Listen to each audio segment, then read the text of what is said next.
Hello everybody, back here again for a vlog a day, and today is Friday the 10th, and today was a lovely day to be outside, be alive, and just be above ground. So got up this morning, didn't have to get up stupid early because I did not have the puppy coming, so that worked out well.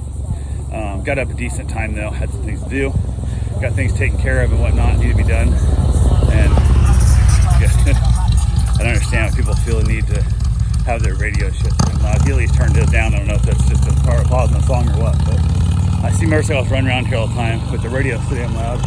We were in Daytona a couple days ago, last week where it was, a week ago today I believe, and some guys rolled by, and this guy right now is a block and a half from me. I can still hear his shit, but that dude was over a mile. It was probably just over a mile going across the bridge. We could still hear his radio. Couldn't tell it was just an annoying thing. When he was right next to us, there was no way we could even talk to each other. Like, it was just absolute insanity loudness. I'm like, put on a set of headphones, man. They make helmets with Bluetooth, or even like I'm wearing right now, these bone conductive.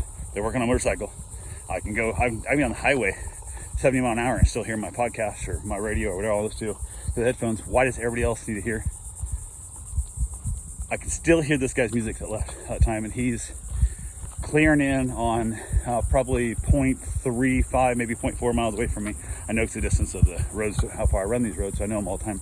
But yeah, so that's how loud his radio is for no damn reason. It doesn't make sense, but it is what it is. Everybody's got to show off somehow, I guess, but it is what it is. So went ahead, got around this morning, got a few things done, let the other dog I got out. We chilled out, we played a little bit, had a good time, got some things taken care of.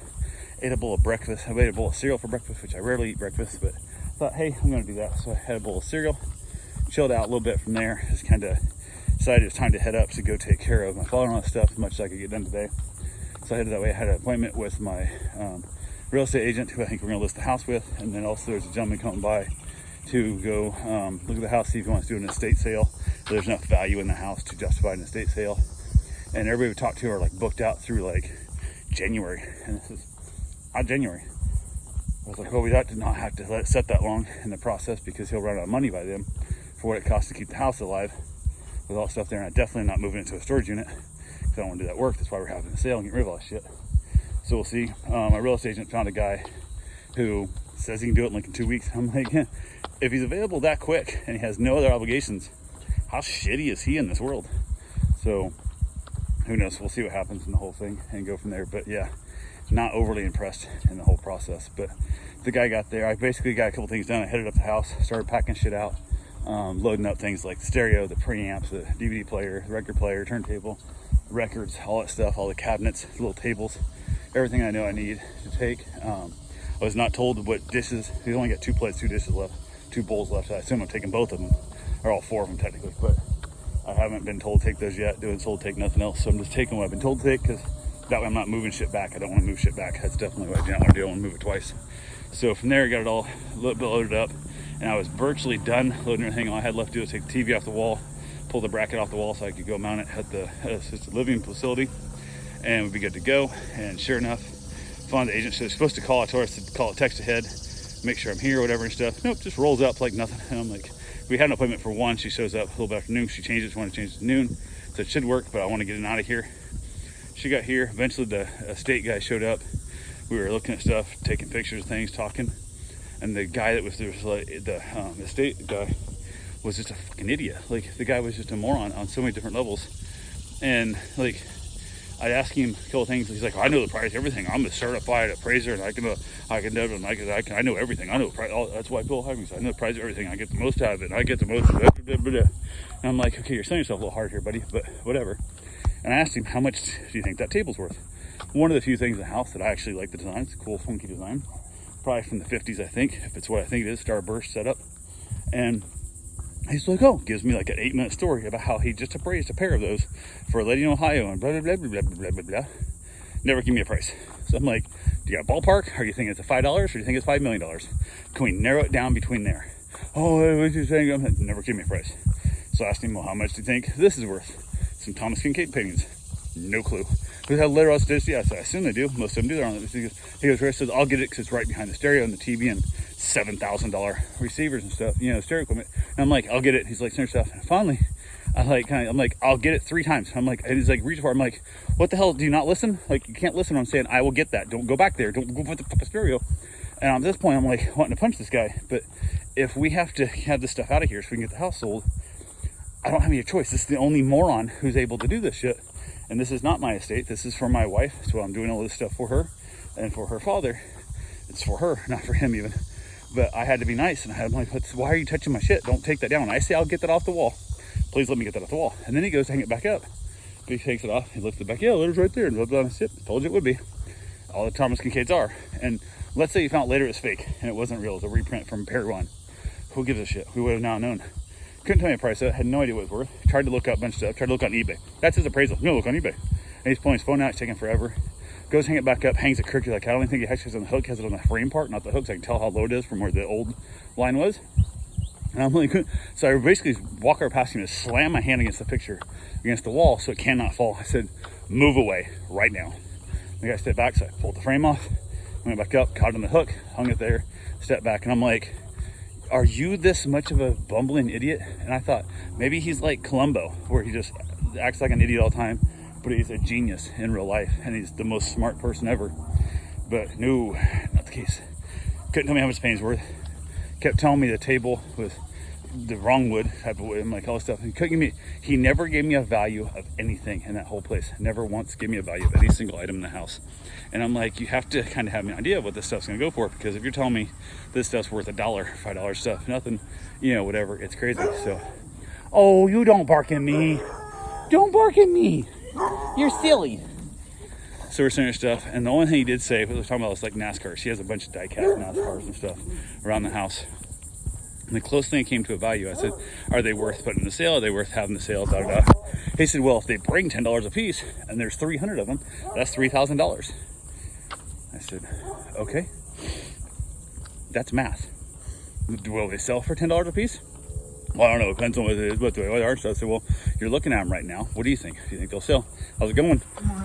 So I'm like, what do you think? You're looking at them. There's a bunch of them around here. And he's like, well, I don't know. Blah, blah. And I'm like, okay. Would you price these at $10 a piece? Would you price them at $20? Would you price them at $2? What would you price them at? Well, I just figure them out. I'm like, you're here right now. So you're telling me you want me to assign all this stuff to you, and you can't give me a price one of what anything is worth. Imagine if I was trying to sell my house, and the real estate just said, well, just go ahead and sign up a contract with me. I'll take 40% of whatever it brings. And then on top of that, I'll tell you how much I think it will sell for after you agree to give me 40% of it. Because then at that point, I assume there's some kind of backout clause that if we show up there and he's moved everything around and he's done whatever, and then it turns out that he has everything listed for $1 a piece, and $1 a piece, I come my own yard sale and not give him 40 cents of each one of them. Or I think he's just undervalued the hell out of things, which again, he's going to want to price it as high as he can because he gets the most money for it. More for 40% of $100 than it is of $10.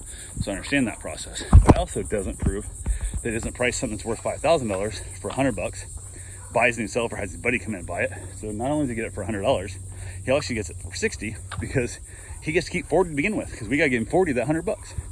So I asked him about the innocent stuff. He couldn't answer my questions, couldn't answer my questions. I said, so what happens if we look in there and there's an item that you have priced at say $50, but we believe it's worth $500? Do we have to buy it from you for $50 and give you the 40% of that to come back? Can I hang on? Or can we like say, no, I want this price at $500 because I know it's worth $500. I've seen them sell for that. Or I have a cousin over in Maine that says they'll give me $500 for it, but I'd rather not ship it. So I'd rather sell it to a stranger for $500. So here we go. Because even they said we don't want to pay shipping and I don't want to store it till I get here. And he's like, well, you can't put a reserve on everything in here, so we got nothing to sell. And I'm like, did I say I was going to put a reserve on everything? I said one item. If there was one item that I thought you guys dearly underpriced would be able to, or I can show you where this exact item, you don't know what it is worth way more. And that kind of thing's like, well, you can't reserve things, there's nothing left to sell. I said, I didn't say that. I said one item. And I'm literally biting my tongue because I want to scream, get the fuck off my goddamn property and get the fuck away from me. And don't ever come here again. So I want to scream. But again, if we have to liquidate this house, we have no choice. And I've since told my wife later that evening that if we do it with this gentleman, I will not be involved because this guy makes me want to kill him. So I will basically treat it as if this is an out-of-state sale. Like they'll treat this as they're in Maine. That I will sign up. I will say, here's all the stuff we want of our stuff that's out. Everything left in the house can be sold. and send us a check when it's done, because I can't deal with this guy. And that may be what I have to deal with, because this guy is a blubbering idiot. So the whole process. Also, he kept saying, well, I don't know what personal belongings. I said, anything that has a family and a picture, that doesn't go. So it's on the wall. Second, anything that's music related. So records, CDs, anything music related. Music memorabilia, anything music. He's a record collector. He loves music. Anything music related does not go. First thing he walks in, looks around, sees a whole pile of CDs and stuff. So do the CDs and stuff go? I said, no, the CDs are music related. They do not go. And he goes, oh, that makes it hard, because I don't know what. I'm like, if it's music related, it does not go. Okay. Looks around and goes, what about all the records? So the records selling? I said, are they records that have music on them? Yeah. I said, okay, that's music related. They will. Well, it's hard. I said, yes, I know. But I just told you, you can leave right now if you want. That's what I want to scream, but I don't. Because again, I might need this idiot, because I have no other options, because everybody else is qualified and is competent, is busy. And because my father-in-law did not plan for this stuff and did not make proper planning, we now have poor performance. So we have to deal with people who are idiots. So we're in that process. I'm like, okay, no big deal. So I send her stuff. We walk around. He goes, when he finally gets her stuff, he's just looking at random dumb crap. He's not finding much. He's not giving me any information of what things are worth, any value, not telling me anything. Walks in the room. What about the guitars and stuff? Are they going? I said, okay. You realize, are guitars music related? He goes, oh, the instruments. I said, are the musical instruments, the guitars, are they music related? It's in the title, musical instruments. And he goes, well, yeah. I said, so remember I talked about this like 4 or 5 times now. I said, anything music related does not go. Oh, okay. You know, it just makes it really hard because there's so much other personal stuff. You're talking to me to tell a value of stuff. I'm like, well, you haven't told me a value of any one item in this house yet. So I don't know why records or guitars on in a corner would stop you from knowing the value of, say, my table set. But you seem to think it does. So we're just gonna leave it at that. And we're blah blah whatever. So we're just kind of, it doesn't matter. So we're sending stuff. He wanders in the house, and then I cannot seem to get him to leave. And he's telling us his stories. He also basically tells me that he wants to know if I have a phone charger for his phone. And I'm like, I don't know what kind of phone you have, but no, you should be a professional. You should have your own phone charger. As a grown-up adult, you should have that. How's it going? So as a grown-up adult, you should have that. I said, the only charger I have is for an iPhone, and that looks to me like you have an Android in your hand. So they will not work on each other. And 2, the one I do have is in my truck, and you have no need to be in my truck. Well, I guess I'll go plug mine in the van and stuff. I said, okay. Or, because he also got out how busy he was, and he was supposed to go to our sale and stuff, said, or you could go ahead and just wrap this up with whatever you need from me real quick, and you could leave. Because then I could go on my day, because if you hear that thunder, the last half an hour I've been telling you guys, hey, it's thundering, it's gonna rain, I have a bunch of shit I gotta move, I need you guys to wrap it up, what else do you need from me? 8 times I asked him and the real estate agent, what else do you need from me so I can go on my day and go get my stuff moved before it rains? 8 times I asked them. And they both kept telling stories about things and talking, and I love to chat and talk, and 99% of my life I have no problem. I'll sit and talk to almost anybody and I can enjoy it. But oh shit, I couldn't do it today. I had shit to do, I have work to do, I gotta get back to the dogs, I got everything else going. Finally get them all out of there. I think we're rushing for way too early of a time frame. The real estate agent wants to list the house live on October 1st. Then she starts telling me I need to change all the light bulbs out to LED light bulbs, and I need to power wash the house, I need to paint the trim, I need to have the landscapers come in and re-landscape the yard. I'm like, this is a fucking flipper. We're not trying to get this. They're not trying to polish a turd here. This house needs flipping. The house needs a new kitchen, all new bathrooms, and needs all new flooring. Great first flip for somebody. Get into this house, $40,000, $50,000 below market, and move on. But the person who's buying this house to flip this doesn't give a shit. There's a little extra mildew on the sidewalk. They don't give a goddamn. They don't care if the weeds are growing up. They're actually going to like that better, because it's going to make them think they're getting a better deal. And they're going to look at the fact that, hey, these people have not done a thing to this house, and they just went out of it, and this is a steal of a price. So my thing is, the dirtier, filthier this house looks, the less it looks like we have taken any time. Because we come in and we try and spit polish everything, we change all light bulbs, and we put in new faucets, and we throw in a new toilet, and like, look, we made these upgrades, and we want $20,000 more because we mowed the yard. No, that's stupid. That's how I look at them. That's how I think. Because I'm the one who wants that market value. I want the extra bonus money. And I also want the pictures to look how shitty this house looked, so I can show people what the difference is between what it looked like, this turd, and then over here, this polished gem that I have that is in that process. That's what I want. That's what they're gonna want. I'm not trying to sell it to Joey down the street who wants to move in tomorrow and wants to live in it and show how pretty his house is the day he walks in. That's not what we're looking for. So not certain my real estate agent's going to be the right agent for me, because she's giving me a lot of dumb advice that doesn't make any damn sense. And I've been dealing with her for a long time, trying to buy a house, and we haven't had any luck. And I thought, hey, she should know that market. She should know those people. And she told me she's got a whole bunch of people that are interested, that, you know, investors and stuff and blah, blah, like Ohio and all these other places that are buying houses down here. They don't give a shit if the house power wash. They know they got a power wash again before they paint it. They don't give a goddamn. So why should I pay a power wash guy $500? Come in a power washer. Why should I pay a guy $500 to trim up some bushes when they might pull the bushes out and plant a different type of shrubs? What's so stupid? That's $1,000 extra in my pocket that didn't go. It's not going to add $1,000 to my price. Now, if she tells me for every dollar you put in the house, right now I have an offer of, you know, let's make math simple, 100 grand. You do these $5,000 worth of repairs, and I can guarantee you'll get 120 grand out of it. I'll take it. It's 4-to-1 return on my money. I'll take it. But not if you're going to be dollar for dollar. What's the purpose? Because guess what? If you don't find me a buyer, I'm out $1,000 to do some landscaping and some molding removal that I could have done myself with a pressure washer and a weed eater. But yet I don't have the time right now to get the house sold. I'm not wasting time not paying somebody else $1,000. Then I get the same price. Like now I'm just, instead of making 100 grand on the sale, we only make 99 grand on the sale because I had to pay these people $1,000. Not doing it. Not happening. Not putting LED light bulbs in it. They're changing all the fixtures out.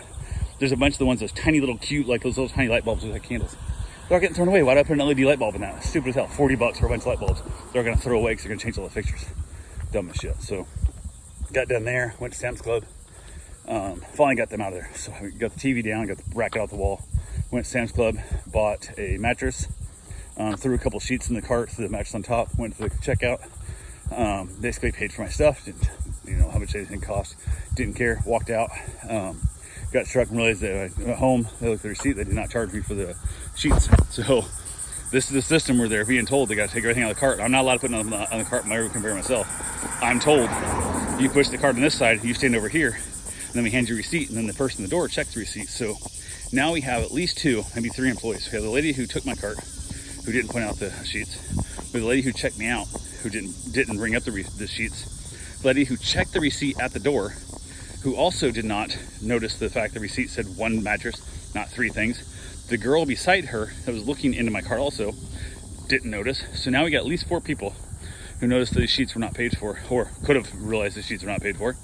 And what the hell? And I walk out the door and nothing. Tried to call back to tell them, hey, you might want to train your employees better, yada yada, because I wasn't charged these. And all I do is get voicemails and leave messages and all this shit. So I'm like, yeah, fuck them.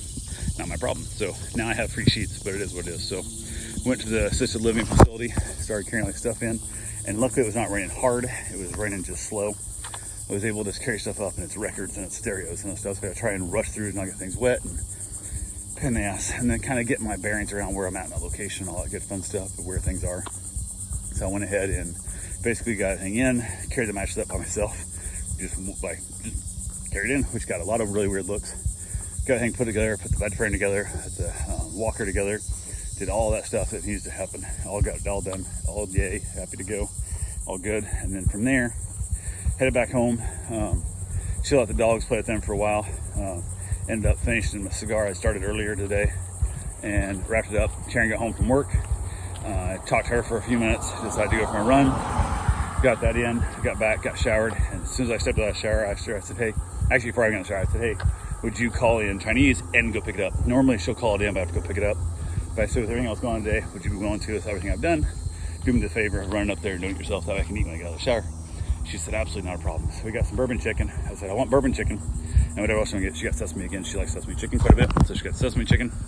And the bourbon chicken is now getting marked off the list of not that good in this place. So we're not doing bourbon chicken no more, but we had some dinner. We got talking about stuff.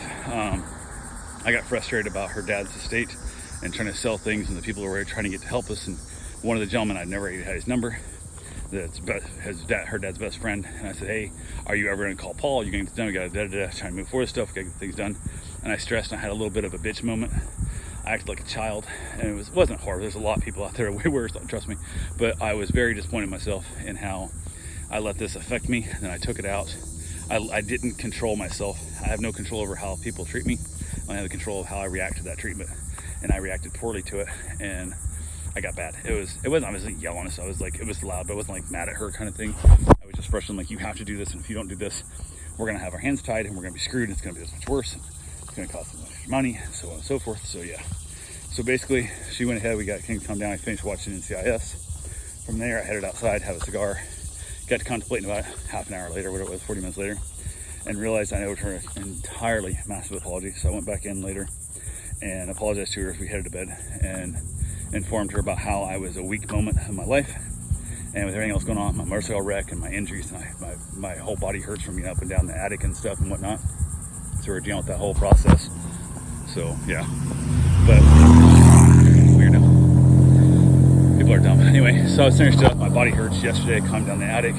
I had just a ton of body pains and crap, and I reacted poorly, acted immature, and not like the man I want to be in her life. And she accepted my apology, and she kept saying it wasn't that bad. I said, yeah, no, it wasn't that bad. But it was, compared to a lot of marriages, I was still a goddamn saint in this whole thing. But for me, it was below the 100% that I want to give of being the quality man I want to be in your life. And anytime I'm not at 100%, I'm a failure in my mind, because that's where I need to be. It's second place is still first loser. And at that moment, I was a full loser in this relationship, and I was not happy with it. So I informed her that will be corrected, and I will handle it. And I don't have the right to dump on her, because it's not her fault. It's a little bit like her fault, but like 2 or 3% her fault.